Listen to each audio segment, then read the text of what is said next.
नमस्कार विद्यार्थी मित्रांनो, मी श्री शहाजी येडे सर तुमचं श्री टकले पाटील क्लासेस शिक्रापूरमध्ये स्वागत करत आहे. आज आपण इयत्ता 4थी आणि 5वी विषय इंग्रजी स्कॉलरशिप या विषयातील घटक सब युनिट्स 28 सेंटेन्स फॉर्मेशन टेन्सेस हा घटक या ठिकाणी आज आपण अभ्यासणार आहोत.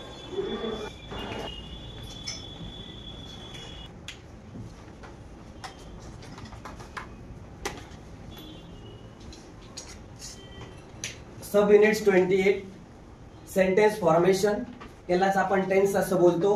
म्हणजे काळानुसार वाक्यरचना कशी केली जाते हे आपल्याला या ठिकाणी काय करायचं आहे, पाहायचं आहे. Let's read and understand. Present tense याला वर्तमान काळ, पास्ट टेन्स याला भूतकाळ आणि फ्युचर टेन्स याला भविष्यकाळ असं बोललं जातं. प्रेझेंट म्हणजे आता काय घडतंय त्याला आपण प्रेझेंट बोलतो. पास्ट आधी काय घडलंय त्याला आपण पास्ट बोलतो आणि उद्या काय घडणार आहे त्याला काय म्हणतो आपण, फ्युचर म्हणतो, म्हणजेच भविष्यकाळ असं बोललं जातं. म्हणजे आजचा दिवस हा वर्तमान काळ झाला, कालचा दिवस भूतकाळ झाला, आता उद्या म्हणजे काय झाला, भविष्यकाळ झाला. म्हणजे थोडक्यात आपण इथं वर्तमान काळ म्हणल्यानंतर याला काय म्हणू शकतो, आज. भूतकाळ म्हणजे काय म्हणू शकतो याला, काल. आणि भविष्यकाळ म्हणजे याला आपण काय म्हणू शकतो, उद्या. काय म्हणता येईल याला, उद्या. म्हणजे आपली सर्वसामान्य व्याख्या जर डोक्यात ठेवायचं असेल, आज, काल आणि उद्या. उद्या म्हणजे फ्युचर, भविष्य. वर्तमान काळामध्ये येणारे काही वाक्य, इकडं भूतकाळामध्ये येणारे, भविष्य काळामध्ये येणारे काही शब्द आपण यांच्यातले काय करतोय, पाहतोय. वर्तमान काळामध्ये आज म्हटल्यानंतर एम, भूतकाळामध्ये त्याच ऑज, भविष्यामध्ये काय होणार, विल. इज वर्तमान मध्ये, भूतकाळामध्ये वेअर, भविष्यामध्ये शाल. आज, आर वर्तमान मध्ये आर, इथं पास्ट मध्ये हॅड, फ्युचर मध्ये टुमारो. इकडं हॅव, इथं millions of years ago, after a while letters. Has present मध्ये हॅज, पास्ट मध्ये long long ago, future day after tomorrow. कधी, day after tomorrow. 6 this week याच आठवड्यामध्ये, भूतकाळ मध्ये लास्ट इयर, फ्युचर मध्ये नेक्स्ट वीक पुढच्या आठवड्यामध्ये. म्हणजे जर आपल्याला आठवड्यांचा विचार करायचा झाला वीकचा, तर हे काय आले पाहिजे शब्द तुमचे. 7 प्रेझेंट मध्ये दिस मंथ, मेनी डे अगो, मेनी डे अगो. Future after many days, after आणि बिफोर, अगो. 8 नाऊ आता, फ्युचर लास्ट, पास्ट मध्ये लास्ट वीक आणि फ्युचर मध्ये next years. 9 just now, yesterday, after a few years. Today, day before yesterday, many years from now. इकडं tonight, a little while अगो, 1000 of years from now. आणि last it's jump sometimes अगो. Future मध्ये काय करणार आहे त्याचं तुमचं काय असतं, भविष्य. आणि इथं काय म्हटलंय, समटाइम अगो, म्हणजे हे वाक्य कधी वापरतो आपण, काल, कालामध्ये वापरलं जातं. असे हे तुमचे 3 tense, present tense, past tense आणि फ्युचर टेन्स, यांच्यामध्ये कोणते शब्द यूज केले जातात, किंवा हे जर शब्द तुम्हाला आढळले गेले एक्झाम्पल मध्ये, तर त्याच्यावरून तुम्ही आयडेंटिफाय करायचे दिलेला जो टेन्स आहे तो कोणता आहे.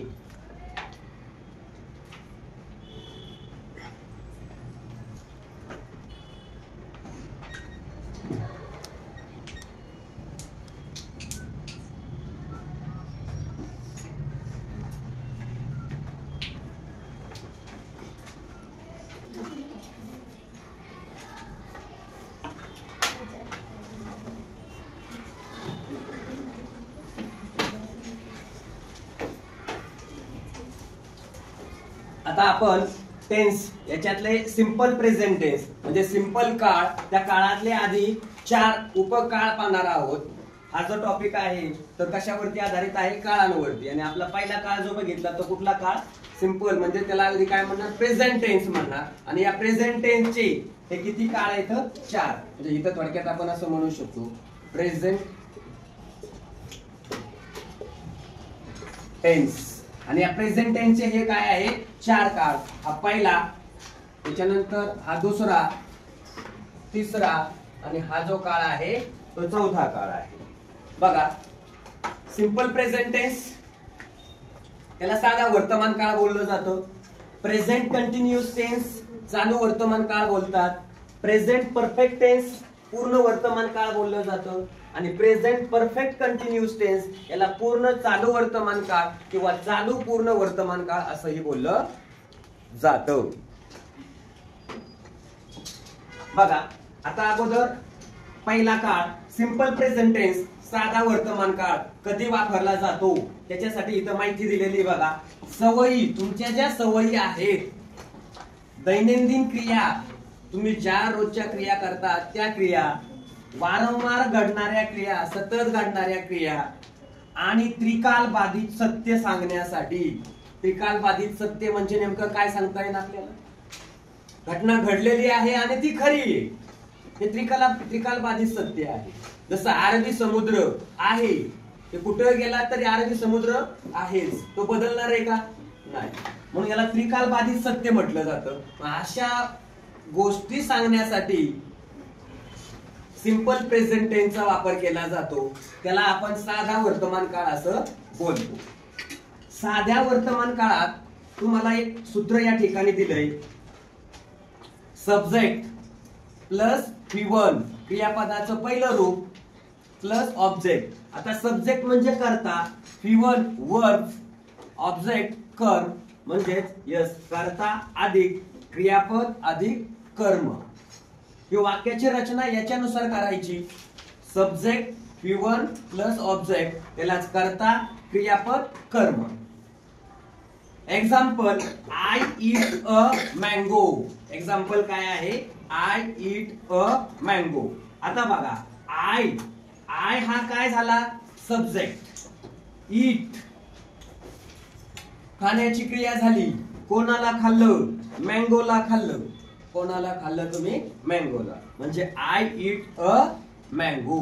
कळलं, ईट कर्म, क्रियापद आणि कर्ता, हे आपल्याला काय करता आलं पाहिजे, ओळखता आलं पाहिजे.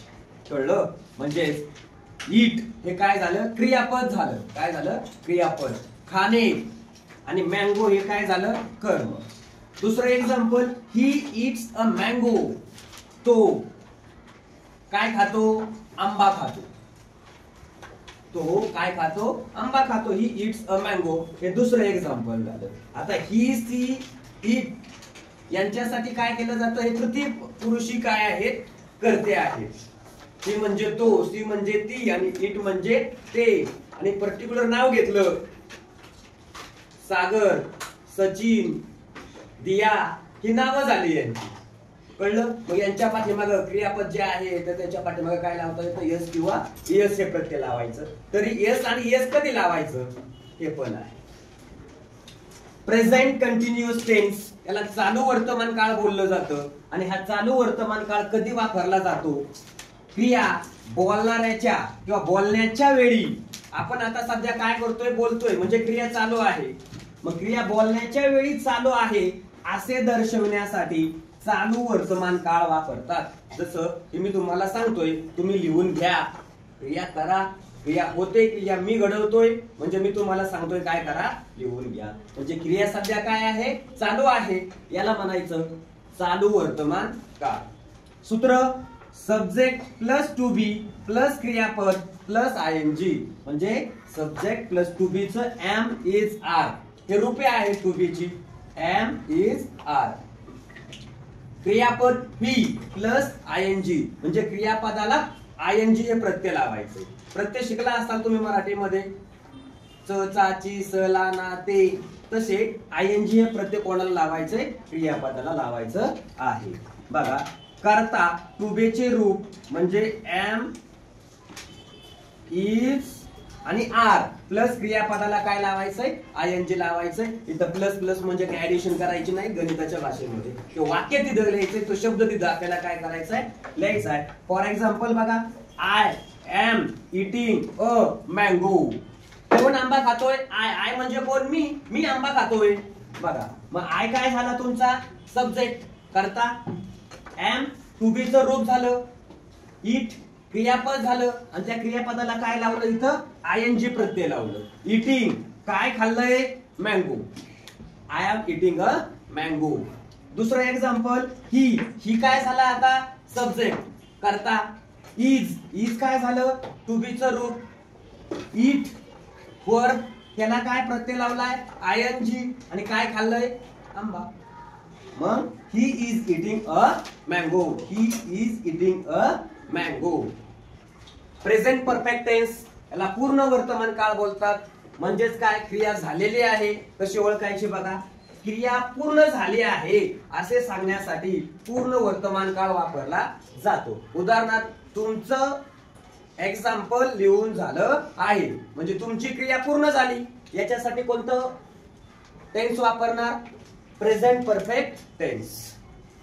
Subject plus have has plus V3 म्हणजे क्रियापद, त्या क्रियापदाचं तिसरं रूप. करता हॅव हॅज प्लस क्रियापदाचे तिसरे रूप. मग एक्झाम्पल बघा, I have eaten a mango. बघा यस करता कोण झाला आय, हॅव हॅज काय एक क्रियापदाची रूपे आहेत. हे कोण आहे? इटचं इटन हे तिसरं रूप आहे. इटचं इटन हे तिसरं रूप आहे. म्हणून एक्झाम्पल काय सांगितलं, I have eaten a mango. दुसरं, he has eaten a mango. करता जर एक पुरुषी असेल तर आपण काय लिहितो हॅव, आणि जर तृतीय पुरुषी असेल ही सी इट तर काय असणार हॅज. पुढचा आहे काळ present perfect continuous tense. Present perfect continuous tense याला पूर्ण चालू वर्तमान काळ किंवा चालू पूर्ण वर्तमान काळ असं बोललं जातं. क्रिया दीर्घकाळ चालत आलेली आहे म्हणजे तुम्ही 2 तास झाले नुसतं लिहित आहात. किंवा काहींना सवय असते, काय सवय असते 2 तास कंटिन्यू गप्पा मारायच्या. म्हणजे खाली वही पुस्तक काढून ठेवायचं, सरांचं इकडे लक्ष गेलं लिखायला निकाल करायला तर मग काय करायची क्रिया चालू ठेवायची. कशाची क्रिया चालू ठेवायची? टॉकिंग, बोलायची क्रिया काय करायची चालू ठेवायची. म्हणजे पूर्ण चालू वर्तमान काळ असं त्याला बोललं जातं. बघा क्रिया दीर्घकाळ चालत आहे हे सांगण्यासाठी प्रेझेंट परफेक्ट कंटिन्युअस टेन्स वापरला जातो. सूत्र बघा, subject plus have has plus been plus be plus I N G. याचा अर्थ काय? यस म्हणजे काय सांगितलं करता, सब्जेक्ट, हॅव हॅज क्रियापदाची काय टू बी ची रूप आहेत, बीन प्लस क्रियापदाला काय लावायचंय आयएनजी लावायचं आहे. एक्झाम्पल बघा, I have been eating a mango. आता I subject, have to be चं रूप, बीन सूत्रात दिलंय, इट हे कोण आहे क्रियापद आहे का, त्याला क्रियापदाला आयएनजी प्रत्यय लावलाय बी प्लस आयएनजी. आणि म्हणून तुमचं एक्झाम्पल काय झालं, I have been eating a mango. दुसरं, he has been eating a mango. He has been eating a mango. असे तुमचे प्रेझेंट टेन्स याचे काय झाले एक्झाम्पल. आणि या ठिकाणी मी तुम्हाला काय दिलेलं आहे सूत्र. म्हणजे या सूत्रानुसार वाक्यांची काय झाली पाहिजे रचना तुम्हाला करता आली पाहिजे. आणि करता कोणता आहे तो ओळखता आला पाहिजे. कळलं?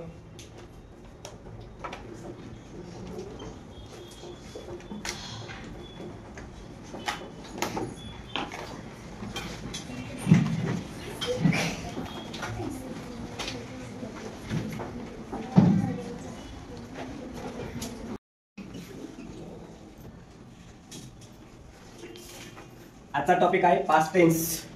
याच्यातला पहिला सिंपल पास्ट टेन्स, त्याला साधा भूतकाळ असं बोललं जातं. याच्या आधी आपण सिंपल प्रेझेंट टेन्स, प्रेझेंट टेन्सचे 4 प्रकार आपण पाहिलेत. आता जो आहे तो आहे पास्ट टेन्स, त्याच्यातला simple past tense.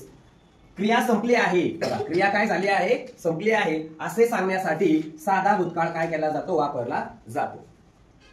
For example याचं सूत्र आपण या ठिकाणी पाहतोय अगोदर. Subject plus V2 plus object. Subject म्हणजे कर्ता, V2 म्हणजे क्रियापदाचं दुसरं रूप आणि ऑब्जेक्ट म्हणजे काय आहे, कर्म आहे. एक्झाम्पल बघा. I wrote a letter. I काय झाला, कर्ता, सब्जेक्ट. रोट क्रियापदाचं दुसरं रूप. Write, wrote, written. कर्म कोण झालं, लेटर. लेटर हे काय झालं, कर्म झालेलं आहे. दुसरं example. Rajesh wrote a letter. राजेशने काय केलं, पत्र लिहिलं, म्हणजे राजेश रोट अ लेटर. हे झालं दुसरं एक्झाम्पल. असा तुमचा कोण झाला, पास्ट टेन्स मधील simple past tense. Past continuous tense, चालू अपूर्ण भूतकाळ ज्याला बोललं जातं. आता या काळामध्ये काय होतं, क्रिया भूतकाळात चालू होती. काय म्हटलंय, क्रिया भूतकाळात चालू होती हे सांगण्यासाठी पास्ट कंटिन्युअस टेन्स हा काळ काय केला जातो, वापरला जातो. सूत्र दिलं बघा. Subject plus was were plus V1 plus ING plus object. Subject कर्ता, वॉज वेअर क्रियापदाचे काय आहे, टू बी ची रूप आहे ती वॉज वेअर. त्यानंतर V1 म्हणजे क्रियापदाचं पहिलं रूप आणि त्या पहिल्या रूपाला काय लावायचं, ING लावायचं, ING प्रत्यय लावायचं. प्लस ऑब्जेक्ट, ऑब्जेक्ट म्हणजे काय, कर्म. वाक्याची रचना बघा. I was writing a letter.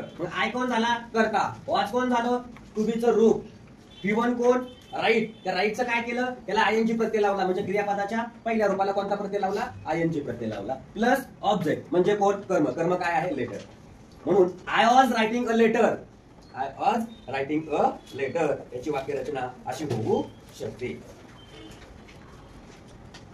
आणखी यू. आता जर यू दिला इथं तर यू वेअर होईल. You were writing a letter. You were writing a letter. He दिलं, he was writing a letter. It दिलं, it was writing a letter. कुठलंही क्रियापद घेऊन तुम्ही या ठिकाणी वाक्य तयार करू शकता. Third, past perfect tense. याला पूर्ण भूतकाळ बोललं जातं. काय म्हणतात, पूर्ण भूतकाळ बोललं जातं. या पूर्ण भूतकाळामध्ये क्रिया भूतकाळात पूर्ण झाली होती. काय म्हटलंय, क्रिया भूतकाळात पूर्ण झाली होती असे सांगण्यासाठी पूर्ण भूतकाळाचा वापर केला जातो. कोणाचा वापर केला जातो, पूर्ण भूतकाळाचा वापर केला जातो. सूत्र. Subject plus had plus V3 plus object. मग आता सब्जेक्ट म्हणजे काय, करता. हॅड टू बी चं रूप. V3 क्रियापदाचं तिसरं रूप आणि O ऑब्जेक्ट, याला काय म्हणतात, कर्म. काय म्हणायचं, कर्म.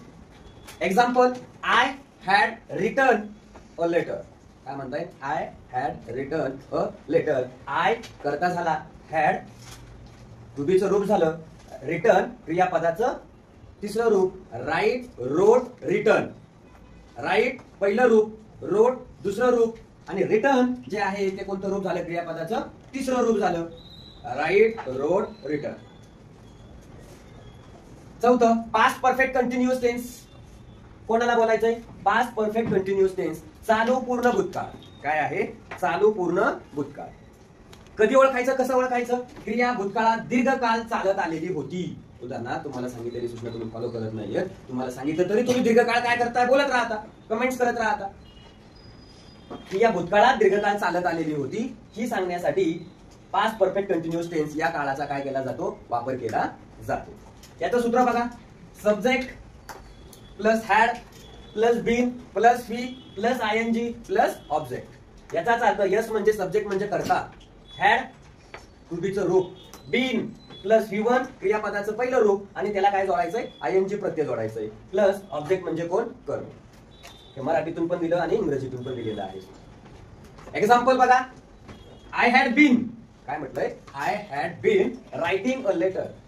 I had been writing a letter. मग आय झाला करता, हॅड टू बी चं रूप, बीन रायटिंग क्रियापदाचं पहिलं रूप त्याला ING आणि कर्म म्हणजे कोण, लेटर. म्हणजे एक्झाम्पल काय झालं, I had been writing a letter. आता याच्यात आणखी एखादा एक्झाम्पल घेता येईल का, येऊ शकतं. काय घेता येईल बघा. इट हॅड बीन, नंतर ही हॅड बीन रायटिंग. आता हे झालं सिंगल, म्हणजे त्याला आपण काय म्हणतो, सिंगुलर. सिंगुलर म्हणजे काय, एक वचन. जर अनेक वचन दिलेलं असेल तर काय, प्लुरल ज्याला बोललं जातं. त्याचं एक्झाम्पल वी हॅड बीन. फक्त काय करायचंय, I, you, he, she, it हे एक वचनीसाठी वापरले जातात करते, आणि अनेक वचनी याच्यासाठी वी, यू, दे हे वापरले जातात. म्हणजे आयचा वी, यूचा यू, ही, सी, इट यांचा अनेक वचन काय होणार? दे. काय होणार? दे होणार. लक्षात आलं? ओके. असे तुमचे हे काय झाले? पास्ट टेन्सचे 4 टेन्स, सब टेन्स म्हणतो याला, काळ म्हणतो, उपकाळ, simple past tense, past continuous tense, past perfect tense आणि पास्ट परफेक्ट कंटिन्युअस टेन्स यांची वाक्य रचना करण्यासाठी आपल्याला काय आहे, हे जे चौकट करून दिलेले सूत्र आहेत ते डोक्यात ठेवायचे. पेपर मध्ये तुम्हाला काय केलं जातं? एक सेंटेन्स दिलं जातं आणि त्याच्यावरून तुम्हाला काय केलं जातं? टेन्स ओळखा. म्हणून हे सूत्र जे दिलेले आहे चौकट मारलेले हे महत्वाचे आहे की तुम्हाला काय करता आले पाहिजे? ओळखता आले पाहिजे. आता आपण टॉपिक सुरू करतोय फ्युचर टेन्स. याच्या अगोदर आपण प्रेझेंट टेन्स, पास्ट टेन्स आणि आता फ्युचर टेन्स त्या काळांचे उपप्रकार पण आपण काय केले पाहिलेले आहेत. हा फ्युचर टेन्स आहे त्याला भविष्यकाळ म्हटलं जातं. भविष्यकाळाचे 4 प्रकार आहेत. एक simple future, future continuous, future perfect आणि फ्युचर परफेक्ट कंटिन्युअस टेन्स. याचा अर्थ काय? सिंपल फ्युचर म्हणजे साधा भविष्यकाळ, फ्युचर कंटिन्युअस म्हणजे चालू भविष्यकाळ, फ्युचर परफेक्ट म्हणजे पूर्ण भविष्यकाळ आणि फ्युचर परफेक्ट कंटिन्युअस टेन्स म्हणजे चालू पूर्ण भविष्यकाळ. आता हे कसे ओळखायचे? बघा, क्रिया भविष्यात घडेल हे सांगण्यासाठी सिंपल फ्युचर टेन्सचा वापर केला जातो. म्हणजे तुम्ही पास होणार आहात हे भविष्यातली गोष्ट झाली हे सांगतात. सूत्र subject plus shall oblique will plus V1 plus object. Subject म्हणजे कर्ता, शाल विल टू बीची रूप असतात, V1 क्रियापदाचं पहिलं रूप आणि ऑब्जेक्ट म्हणजे काय? कर्म. ऑब्जेक्ट म्हणजे काय आहे? कर्म आहे. मग या साध्या भविष्यकाळामध्ये example, I shall drink water. I shall drink water. I काय झाला? कर्ता, सब्जेक्ट. शाल, शाल काय झाला? टू बीचं रूप. आता आय नंतर शाल यूज केलंय. आय, ही, सी यांच्यासाठी काय वापरलं जातं? शाल. यू याच्यासाठी काय वापरलं जातं? विल. आता याचा अर्थ काय बघा, आय शाल ड्रिंक वॉटर. मी पाणी पिईल. आय शाल ड्रिंक वॉटर, मी पाणी पिईल. दुसरं एक्झाम्पल आहे, you will drink tea. You subject, will to बीचं रूप, ड्रिंक V1 ऑब्जेक्ट काय झालं? टी. याला म्हणायचं ऑब्जेक्ट, याला म्हणायचं V1 क्रियापदाचं पहिलं रूप. मग याचा अर्थ काय बघा, तू चहा पी, तू चहा पी. हे झालं सिंपल फ्युचर टेन्स मध्ये येणारे वाक्य. आता याच्यानंतर पुढचं आहे फ्युचर कंटिन्युअस टेन्स. याला चालू भविष्यकाळ असं बोललं जातं. काय म्हणतात? चालू भविष्य काळ. बघा, क्रिया भविष्यात चालू असेल, क्रिया भविष्यात कशी असेल? चालू असेल हे सांगण्यासाठी फ्युचर कंटिन्युअस टेन्सचा वापर केला जातो. सूत्राची रचना कशी केलेली आहे बघा, म्हणजे वाक्याची रचना ज्याला म्हणतो आपण, subject plus shall oblique will plus be plus V1 plus ING plus object. याचा अर्थ काय? यस, यस म्हणजे कर्ता, शाल, विल याला टू बी ची रूप बोलले जातात. कुठली? टू बी ची रूपे. नंतर बी प्लस V1 क्रियापदाचं पहिलं रूप, याला काय जोडायचं? ING जोडायचं प्लस ऑब्जेक्ट म्हणजे काय? कर्म. आता एक्झाम्पल बघा, I shall be drinking water. I काय झाला? सब्जेक्ट, शाल टू बीचं रूप, बी वाक्याच्या रचनेमध्ये दिलेला आहे, ड्रिंकिंग V1 क्रियापदाचं पहिलं रूप झालं ड्रिंक, त्याला काय करायचं? ING प्रत्यय लावायचा प्लस वॉटर, वॉटर काय झालं? कर. म्हणजे I shall be drinking water याचा अर्थ मी पाणी पीत असेल. काय? मी पाणी पीत असेल. क्रिया भविष्यात चालू आहे हे सांगण्यासाठी वापरली जातो. दुसरं, you will be drinking tea. You will be drinking tea याचा अर्थ काय? तू चहा पीत असशील. तू चहा पीत असशील. यू सब्जेक्ट झाला, विल टू बीचं रूप झालं, बी वाक्याच्या रचनेमध्ये दिलेला आहे, ड्रिंक V1 आहे आणि त्याला काय केलं आपण? ING प्रत्यय जोडला आणि ओ ऑब्जेक्ट कर्म काय झालं? टी. याच्यानंतर तिसरा आहे, तिसरा काळ त्याला फ्युचर परफेक्ट टेन्स असं बोललं जातं. म्हणजे पूर्ण भविष्यकाळ. हा तिसरा काळ पूर्ण भविष्यकाळ.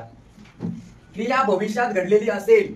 काय? क्रिया भविष्यात घडलेली असेल हे सांगण्यासाठी फ्युचर परफेक्ट टेन्सचा वापर केला जातो. रचना बघा वाक्याची, subject plus shall, future continuous tense झाला. आता फ्युचर परफेक्ट टेन्स पूर्ण भविष्यकाळ ज्याला बोललं जातं. आता या पूर्ण भविष्यकाळामध्ये काय आहे? क्रिया भविष्यात घडलेली असेल, घडलेली असेल हे सांगण्यासाठी पूर्ण भविष्यकाळ याचा वापर केला जातो, म्हणजे फ्युचर परफेक्ट टेन्सचा वापर केला जातो. सूत्राची रचना बघा, म्हणजे वाक्याची रचना कशी दिलेली आहे, वाक्य कसं ओळखायचं? Subject shall oblique will plus two have. बघा, शाल yes plus shall will plus have plus V3 plus object. करता टू बीचं रूप प्लस हॅव आणि प्लस क्रियापदाचं तिसरं रूप V3 म्हणजे क्रियापदाचं तिसरं रूप प्लस कर्म. आता एक्झाम्पल बघा. I shall have drunk water. Drink drunk drunk. I shall have drunk water हे झालं एक्झाम्पल. सब्जेक्ट कोण झाला? आय.